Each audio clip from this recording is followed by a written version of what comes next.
How do you know if your lilac is healthy, and how do you keep a lilac healthy? It's the middle of February right now, and I want to show you some good signs to lilacs. If you start to see that your lilac is starting to bud, that's a good sign. That's a good sign of a healthy lilac. How do I keep my lilacs healthy?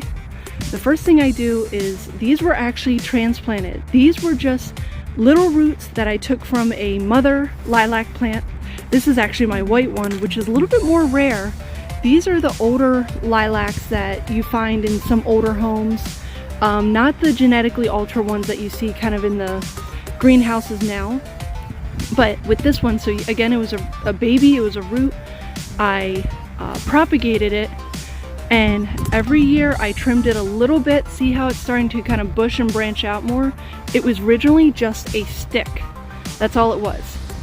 But what I did when I transplanted it again to its new home, I made sure first in the ground I gave it really good compost.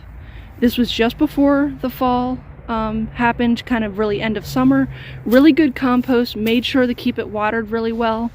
And this is good drainage soil. You don't want to keep your lilac in soggy soil, but you want it to obviously, you know, retain some water to feed itself, but drain out, you know, accordingly.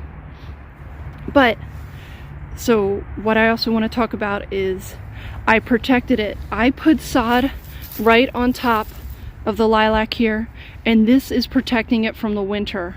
It's doing fabulous. Almost every one of its branches now are starting to bud, which shows that it's super healthy. This is my white one. Here's my purple one right here. Again, you can see it's starting to branch out a little bit. And then my itty bitty baby, ignore some of the old pots I have here.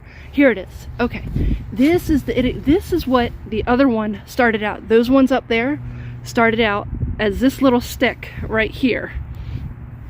And I did the same thing for this one. You can see it's budding here, budding there.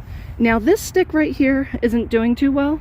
What I'll end up doing later on is just trimming that off in the springtime, and I can see that these are doing okay. I won't touch them until probably they start to leaf or bloom. But just so you know, be careful when you cut lilacs too.